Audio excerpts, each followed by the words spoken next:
I will not back down from defending our country. I got elected on defense of our country. We will be issuing a new and very comprehensive order to protect our people, and that'll be done sometime next week, toward the beginning or middle at the latest part. President Trump says he will indeed be issuing a new executive order on immigration next week. He says the new order will address the concerns of that federal court that suspended his original travel restriction policy that targeted 7 countries considered terror hotspots. Well, joining me now is former Arizona Border Sheriff Paul Babeu. Sheriff, thank you for being here. Of course, thank you. I get the feeling no matter what the president comes up with, it will be challenged again and again. How do you think this will eventually play out? Well, the president will win, not just because he's a winner. More importantly, he has the authority.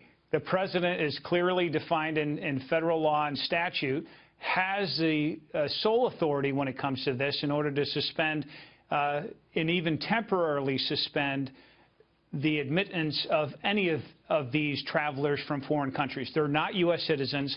What he's doing here early next week is putting in the carve-outs that the Ninth Circuit and the district judge had spoke to, which these are permanent legal aliens, meaning that they have green card or some type of legal status here. That carve-out is going to be addressed in this executive order, and then everything will be fine. We can't wait any longer for these activist judges to continue to thwart the president's action. Well, with your experience, in your mind, how important is the extreme vetting of refugees and immigrants wanting to come to this country? This is essential. This is almost like not doing a background check on an employee you're going to hire or somebody you're going to rent a house to. This is far more important because oftentimes these 7 countries, we cannot verify their backgrounds, nor can their countries, because of a lot of unrest, a lot of issues. And my God, this is the same thing that President Obama and other presidents have also said for these exact 7 countries. So this is prudent on behalf of the president. He promised this during the election, and he's taking executive action that is lawful. So it couldn't come quick enough.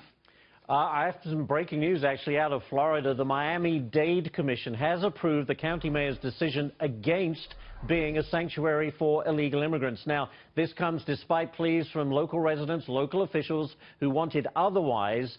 But in your mind, Sheriff, will more cities follow suit? Absolutely. Not just because of this heavier stick that is threatening the withdrawal or withholding of federal funds. This is in their interest. Do they want safe communities for U.S. citizens? We're talking about those, not just all illegals that are 14 million plus. We're talking about the million criminal illegals. 74% of that million have convictions in felonies. These are very dangerous individuals that any, not just mayor and city council, law enforcement, police chiefs, that should be on the side of law and order and putting Americans and our safety first. So this makes full sense. I think you're going to see a lot more municipalities, counties, and even states outside of California take this exact action. Yeah, good luck seeing San Francisco or L.A. change their minds anytime soon. But in my mind, someone who came to this country legally and became a citizen, to me, it's basically encouraging people to break the law. In other words, you find your way here illegally will be a sanctuary for you. I just think it's outrageous.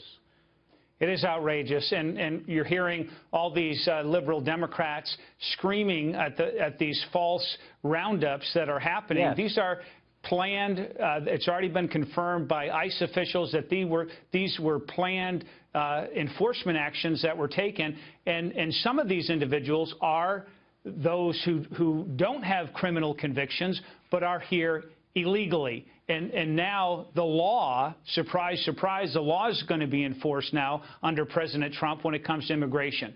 If you don't like the law, change the law. But we have a law and order president who stands for safety first. He's going to secure the border, and we're going to take care of these million dangerous criminal illegals and get them the heck out of the United States for good. And what's really frustrating, Sheriff, is that those people who are here illegally and commit horrible crimes are then captured, then go through a deportation process that can cost the taxpayer up to $250,000 per immigrant that we're trying to deport. I mean, if ever there's rubbing salt in the wound.